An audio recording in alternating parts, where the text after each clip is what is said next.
All right, this is probably the third time I've tried to do this, and I'm gonna do it in one take and see if I can get it right. I'm not really good at this, so I apologize ahead of time. For you DIY mechanics at home, one of the things that I've been struggling with is finding a scanner that does specific things. Everyone knows, you have your standard scanners that do code reading and then resets of those codes, and then you've got to go back and do it again, whatever. Then you've got specific code readers that do different cars, different programming, module programming. For instance, the iCar or the Carly is supposed to be really good for BMWs, but it's really not anything different than the Bosch or the OBD Link or a lot of the other ones for standard day-to-day stuff. And what I mean by that is reading the codes and trying to figure out by Googling what the trouble code is. Now, Carly's been trying to get really a lot better at it. It's interesting because I use this on a Range Rover, an older Range Rover, trying to figure out a problem I was having with a dash control unit module, which is the IPC, and it read like 114 codes because it had a bad circuit board in it, which is a known issue with the car. So to get that to program, I had to go and get a bunch of stuff to differently do that. The iCar Soft, this one specifically is the M900, which is just for Mercedes and Mercedes products like the Sprinters and a couple of other things. I bought this for a CLS that I was working on, thinking that it would give me some functionality that I didn't get with this one, and it really didn't.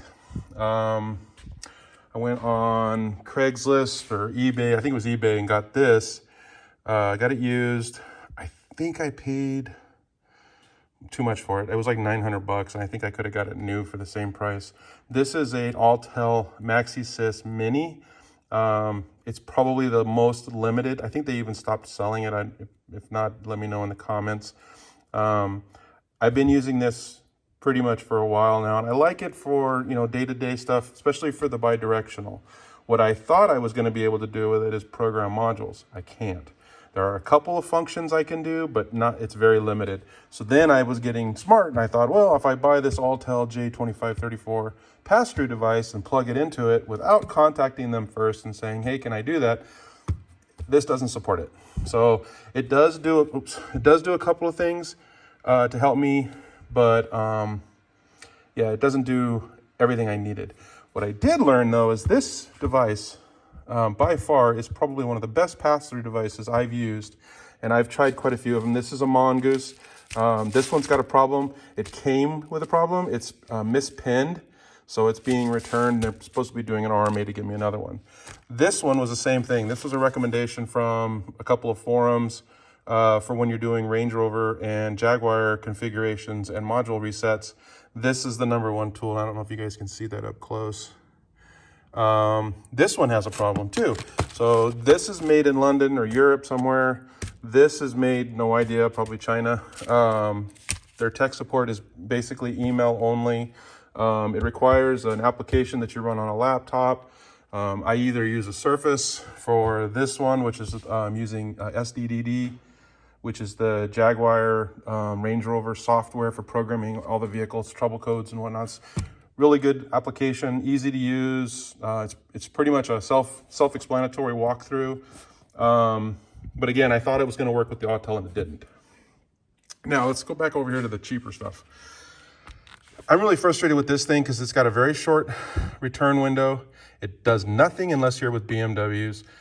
Supposedly it does a lot of stuff with BMWs. I don't buy BMWs. I think personally, if you want a BMW, you're probably just asking for a lot of problems. I do a lot of Range Rover and Jaguar stuff, which is, if it doesn't have a BMW motor in it, you're in good shape. But if it has a BMW motor in it, you're very specific about which parts of a BMW operate well and which ones don't.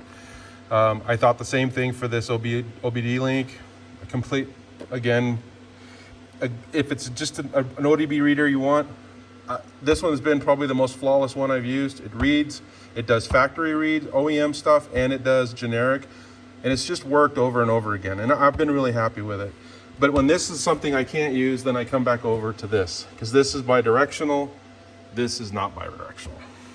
But again, this does a really nice job at doing, what is it called? The presets for smog. So the O2 sensor, your drive cycle. It lets you see what needs to be done for the drive cycle. It doesn't let you do it, but it lets you see what needs to be done for the drive cycle. Again, this is just for, they make a whole bunch of different products. I don't know that much about them. I use this again for one specific purpose, and it worked for that purpose, and I haven't used it since, so I really don't have a lot to say about it. It's pretty simple. Again, this was for bidirectional programming of modules.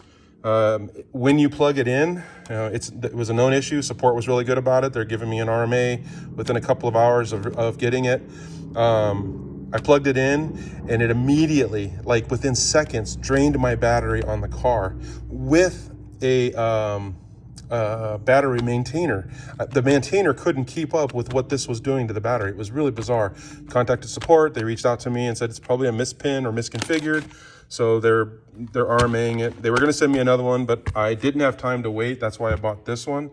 This one was about $300 less than this. This was relatively expensive. This was, I think with postage and everything, it was almost 800 bucks. But it's been really good. I was able to do some programming on a Grand Cherokee, a 2002 Grand Cherokee Jeep, a 2009 Range Rover with their programming software, and then the Jeep software worked really well too. I'm going to try it on a Ford next. I have the, what is it, ForeScan software. I'm going to try this with the ForeScan software and see if it works with the ForeScan software. If it does, I'll post another video. But this thing's super fast. It's very efficient. I've got 0 error codes, and it's worked really well. This is another one.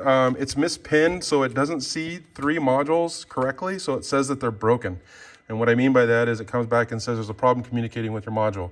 So what do? You go and you unplug the module, you check it for any kind of corrosion or dirt or any wear and tear, and then you replace it and put it back in. What's weird is if I plug it into my Alltel reads all the modules and it's perfectly healthy. So this has got something wrong with it. I reached out to them. They want to get on with me remotely and go troubleshoot it. And I'm like, no, I'm not interested. I'm honestly, everything I'm doing now is with this, and I'm really happy with it. So this is going back. This is going back. If I could send this back, I would send this back, but I'm probably just going to end up throwing it away because it's absolutely useless. I might list it on Craigslist or Facebook Marketplace because it's absolutely useless to me. I don't own a BMW, and I think that's really where it probably would shine. It lets you do a lot of functionality changes to a BMW.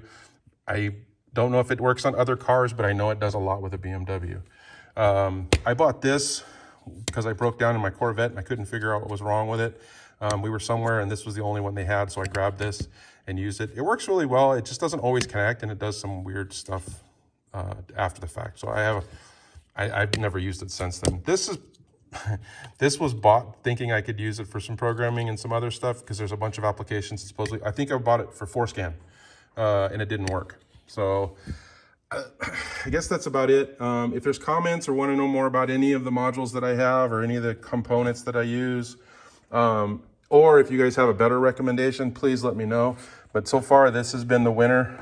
I'd like to get eventually buy another Alltel if my manager, which is my wife, gets to a point where she says, yeah, that's fine, which I don't think that'll ever happen. But I really like using this. I'd like to be able to do more. And I think if I could get something that uses this and works on more cars, then it would make my life a lot easier. Because right now I have a laptop here, I have a Surface here. They both run different applications. I have another laptop that I use because for some reason, some of these programmers don't jive well with multiple drivers, because it's a different driver for almost every one of the applications. So I haven't seen that with this. This has its own driver and does a bunch of stuff. So that I'll have a follow-up on that one too. Let's see how it works with the ForeScan. But this one doesn't work with multiple applications. This is specifically for a Range Rover, but it doesn't work even on a Range Rover. This one was kind of working, but it was, like I said, it was draining the battery on the vehicle. They wanted to send me another one, but I told them no thank you. That's about it. If there's any other questions, please let me know. This is the old fart working on cars. Thanks, guys.